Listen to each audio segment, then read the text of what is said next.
The Stanford professor with 3 PhDs believes the Earth is flat. The neurosurgeon who performs brain surgery shares articles about microchips in vaccines. The MIT graduate who helped design AI systems falls for a Nigerian prince email scam. These aren't anomalies. They're evidence of something nobody wants to admit. The more educated you are, the easier you are to fool. Your intelligence isn't protecting you from propaganda. It's making you the perfect target. In the next 20 minutes, I'm going to prove why having a 150 IQ makes you more vulnerable to manipulation than someone who dropped out of high school. And once you see this, you'll understand why every minute you spent in a classroom actually made you dumber, not smarter. This isn't about making you feel bad about your education. This is about showing you how intelligence itself has been weaponized against you. Your thinking revolution starts now. So, here's something that's going to mess with your head, but stick with me. The more educated you are, the more vulnerable you become to certain types of manipulation. And once you see this pattern, you can't unsee it. I'm talking about observable phenomena that play out every single day in our information landscape. Once you recognize these patterns, everything changes. Let's start with something that probably describes you or someone you know. Highly educated people. I'm talking advanced degrees, prestigious credentials, falling for obvious propaganda. But here's what I discovered. Intelligence doesn't protect you from confirmation bias. It actually amplifies it. Studies on motivated reasoning show something shocking. People with higher cognitive ability don't use it to find truth. They use it to defend their existing beliefs more sophisticatedly. The smarter you are, the better you become at rationalizing what you already want to believe. Why? Because intelligence without wisdom is just a more powerful engine for self-deception. We are neurologically wired to protect our beliefs, and education gives us better tools to do exactly that. Now, you might be thinking, I'm pretty good at spotting bias. But here's what nobody tells you. Your vulnerability to propaganda isn't about lacking intelligence. It's about how intelligence was framed for you in the first place. This connects to the second pattern. We're witnessing what philosophers call educated stupidity. People who know facts but can't think. They've memorized information but never developed the wisdom to use it wisely. In the age of artificial intelligence, this becomes catastrophic. AI can process information millions of times faster than humans. If your education only taught you to be an information processor, you're already obsolete. The economy doesn't need human computers anymore. It needs human thinkers. But here's the problem. The education system that promised to develop your intelligence actually trained you in sophisticated obedience. You learned to excel at following complex instructions, not questioning fundamental assumptions. Speaking of which, let's talk about the third pattern, the virtue trap. We've been conditioned to see certain beliefs as virtuous, making us emotionally invested in maintaining them regardless of evidence. This isn't critical thinking. It's ideological conformity dressed up as intelligence. The philosophy underlying our education system treats knowledge as something you possess, not something you practice. But knowledge without the curiosity to challenge it becomes dogma. And dogma, no matter how sophisticated, is just another form of stupidity. Now, this is where most people blame individuals. People just aren't thinking hard enough. They need to be more rational. But what if these patterns, our susceptibility to propaganda, our inability to escape confirmation bias, and our confusion of credentials with wisdom, are all symptoms of the same underlying disease? Here's what changed everything for me. These aren't separate problems. They're all manifestations of the same cognitive conditioning. The same system that taught you to value intelligence over wisdom also trained you to use heuristics instead of actual thinking. When I looked at how belief systems form, the picture became crystal clear. We don't believe things because they're true. We believe things because they fit our existing mental models that were installed through years of educational conditioning. But here's what blew my mind. This isn't happening because humans are naturally gullible. It's happening because the system is working exactly as designed. Your susceptibility to sophisticated propaganda isn't a bug. It's a feature. The banking model that Paulo Freire identified doesn't just deposit information, it installs operating systems for processing reality. And once that operating system is installed, you'll run whatever program it's designed to run. Most people think education is supposed to make you smarter. But what if the opposite is true? What if your education actually trained you to be a more sophisticated fool? That changes everything. If you were systematically taught to value obedience over curiosity, to trust authority over evidence, to prize credentials over wisdom, then your struggles with truth aren't a personal failing. They're the predictable result of a system designed to create intelligent servants, not wise humans. And once you understand how that system operates, you can start to debug your own programming. If this content is making sense to you, click the subscribe button and subscribe to the channel. Thank you for your support. So now that you understand how intelligence becomes a trap, here's where it gets really interesting. Understanding your enemy is the first step to defeating them. Let me show you exactly how the Prussian education system became the blueprint for mental control. I'll be honest, when I first heard about the Prussian model's influence on modern education, I thought it was just another historical footnote. But when I understood what Horace Mann actually imported to America, it completely changed how I see every classroom I've ever been in. Here's what Horace Mann realized after visiting Prussia. You don't need to control people's bodies if you can control their minds. Physical chains are obvious and inspire rebellion. Mental chains are invisible and feel like freedom. Think about it. The Industrial Revolution needed workers who could follow complex instructions without questioning why. The standardization Mann promoted wasn't about educational efficiency. It was about producing standardized minds for standardized labor. The architecture tells the story.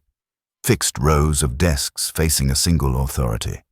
Bells controlling movement. Subjects fragmented into disconnected units. This isn't the physical layout of learning. It's the physical manifestation of obedience training. Now, you might be thinking, but we needed mass education. And you're right. But here's the problem. We confused mass schooling with mass thinking. The system that promised to spread knowledge actually spread conformity. This is where it gets personal. Remember when we talked about your vulnerability to propaganda? This is why it exists. The Prussian model trains you to receive truth from authority figures, not to investigate truth for yourself. You learn to consume information, not to create understanding. The banking model that Paulo Freire exposed is the perfect delivery system for this mental programming. When knowledge becomes something deposited into you rather than something you construct, you become psychologically dependent on external authorities for truth. But here's what nobody tells you. This wasn't an accident. The system was explicitly designed to create what Prussian philosophers called rational slaves. People smart enough to operate complex machinery, but not wise enough to question why they're operating it. The standardization goes deeper than curriculum. It standardizes your relationship to knowledge itself. You learn that truth comes from textbooks, not investigation. That wisdom comes from credentials, not experience. That intelligence means agreeing with approved ideas, not generating new ones. Here's the kicker. Artificial intelligence is about to expose this conditioning catastrophically. I can process standardized information infinitely better than humans. If your education only taught you to be a biological computer, you're about to be replaced by a silicon one. The confirmation bias we discussed earlier, that's not a flaw in human thinking. It's a feature the system exploits. When you're trained to accept information from authority, you naturally seek information that confirms what authorities have told you. The heuristics you use aren't thinking shortcuts. They're obedience patterns. This Prussian model found eager supporters in American industrialists. They needed workers who showed up on time, followed instructions, and didn't question management. The school system delivered exactly that. Human resources programmed for compliance. Then artificial intelligence arrived and changed the game entirely. Suddenly, compliance and standardization, the very things schools optimized for, became liabilities. The economy needs creative problem solvers, but schools are still producing obedient instruction followers. The truth is, the system you went through wasn't broken. It was working perfectly. It was designed to produce people who confuse intelligence with memorization, wisdom with credentials, and truth with authority. This is why your struggles with critical thinking aren't a personal failing. You were systematically trained to avoid the very curiosity that makes real thinking possible. You were taught that virtue means accepting approved beliefs, not investigating reality. But here's what changed everything for me. Once you see the architecture of mental slavery, you can start dismantling it. The same mind that was conditioned for conformity can be reconditioned for curiosity. Because the banking model isn't the only way to learn. There's a completely different approach that treats you as a thinking being rather than a programmable machine. And when you understand how that works, everything changes. So you've seen the trap, you understand how it was built, but here's where it gets really exciting. There is a completely different way to develop intelligence. One that actually makes you wiser instead of just more sophisticated in your stupidity. And I'm going to show you exactly how it works. I'll be honest with you.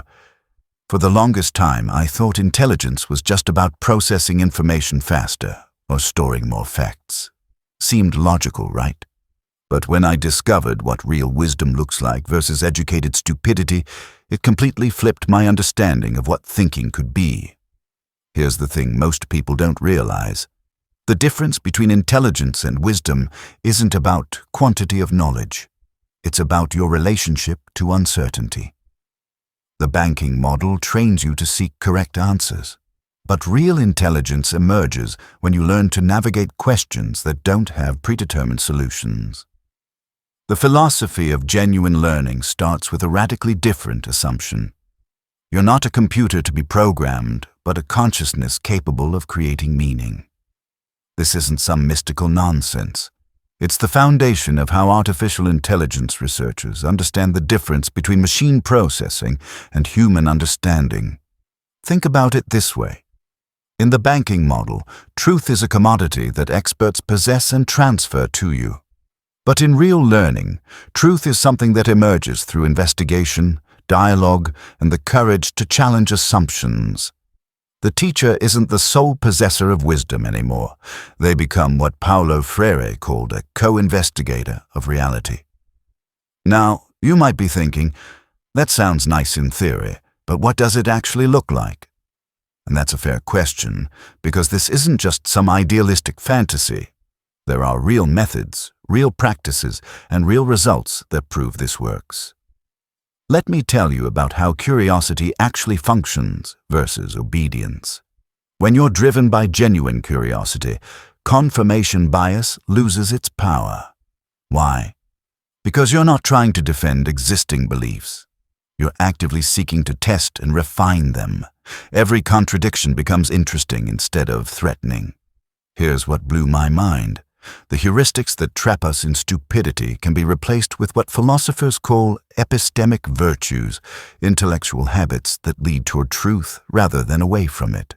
Instead of using mental shortcuts to avoid thinking, you develop practices that deepen understanding. But you don't have to wait for the entire education system to change.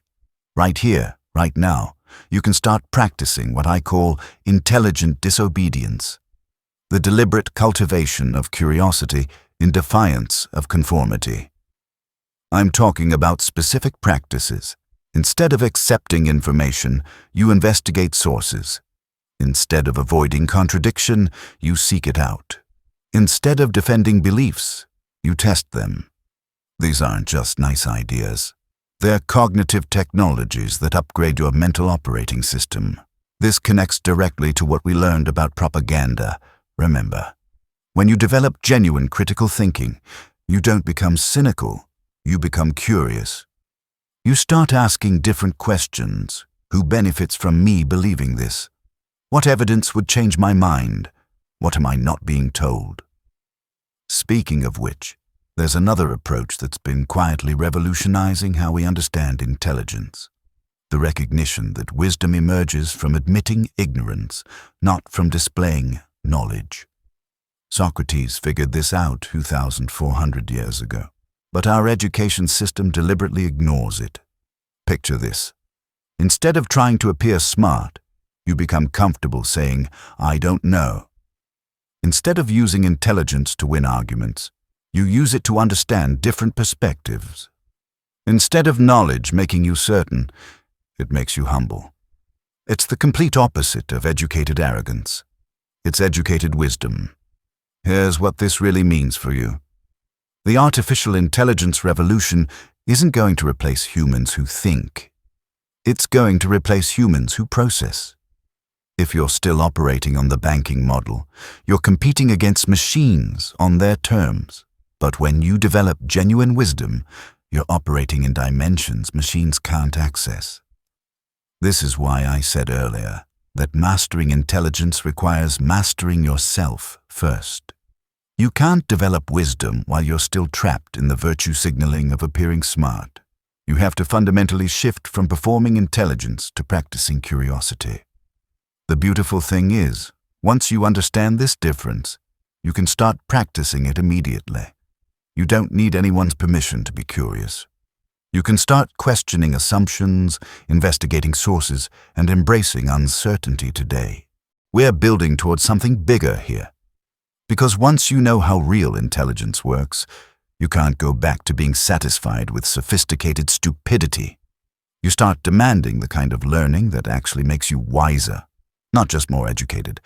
But this is just the foundation.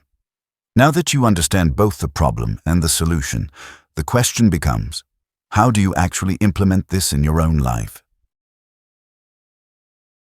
So you understand the trap, you've seen the alternative, but here's the million-dollar question. How do you actually break free from decades of conditioning toward conformity and stupidity? And I'm not going to lie to you, this is where most people get stuck. I used to think that just knowing about critical thinking would somehow magically make me better at it. But here's what I discovered. Your intelligence revolution doesn't start with reading more philosophy or taking more courses. It starts with fundamentally changing how you relate to your own beliefs and biases. Let me give you the exact framework I use, broken down into steps you can start implementing today. Step 1. Embrace productive ignorance. Most people think intelligence means knowing things. That's the trap. Real intelligence means knowing what you don't know. Every time you encounter information, especially from authority figures, start with this question. What am I not seeing here? This isn't about becoming a conspiracy theorist. It's about recognizing that every piece of information comes with blind spots, and wisdom means acknowledging them. Step 2. Practice belief hygiene. Your beliefs are like software running in your mind. Some of it is useful, some of it is outdated, and some of it is straight-up malware installed by propaganda. Start auditing your beliefs regularly. Ask yourself, why do I believe this? When did I start believing it? What evidence would change my mind? But here's the key, and this is where most people mess up. You have to be willing to actually change your mind when you find contradicting evidence. Otherwise, you're just performing critical thinking, not practicing it. Step 3. Develop curiosity muscles. The education system trained you to seek correct answers. Now you need to train yourself to seek better questions.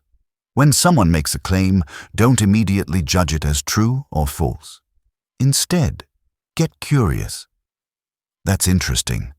What would have to be true for that to make sense? Start small. Next time someone disagrees with you, instead of defending your position, try this. Help me understand your perspective. You'll be amazed at what you learn when genuine curiosity replaces defensive intelligence. Step 4. Build wisdom practices, not knowledge collections. This is huge. The banking model trains you to collect information like trophies. But wisdom isn't about how much you know. It's about how you relate to what you know. Start a thinking journal, not a diary, not a summary of what you learned, a record of how your thinking is evolving. Write down questions that puzzle you, beliefs you're questioning, connections you're discovering. This forces you to think about your thinking, which is the foundation of wisdom. Now, here's the thing nobody tells you about developing real intelligence. You're going to face 3 major obstacles, and knowing about them ahead of time can save you years of frustration. The first is what I call the smart person's curse. These are people who use their intelligence to appear smart rather than to become wise. They win debates but never change their minds. They collect credentials but never question assumptions. The second is the certainty trap. These people escape from one set of beliefs only to become fundamentalist about new ones. They stop trusting mainstream propaganda only to fall for alternative propaganda. They've just swapped one form of obedience for another. The third is the comfort zone. These people understand the theory but never practice it. They know about confirmation bias but never challenge their own biases. They can explain heuristics but still use them unconsciously. Here's what this really means for you. Developing real intelligence isn't about finding the right answers. It's about developing the right relationship with uncertainty. It's about becoming someone who can hold contradictory ideas without anxiety, investigate reality without agenda, and change beliefs without identity crisis. The truth is, your intelligence revolution starts the moment you decide that wisdom matters more than appearing smart. Not your education, not the experts, not even artificial intelligence, you. And here's the beautiful thing, every conversation becomes an opportunity to practice curiosity over conformity. Every news article becomes a chance to investigate rather than consume. Every disagreement becomes a laboratory for developing understanding rather than winning arguments. This isn't just about becoming a better thinker. This is about reclaiming your cognitive sovereignty and becoming the kind of person who can't be manipulated by propaganda, who contributes to wisdom rather than stupidity, and who's prepared for whatever the artificial intelligence revolution brings. Your mind was trained for obedience. Now it's time to train it for wisdom. Start today, start small, but most importantly, just start.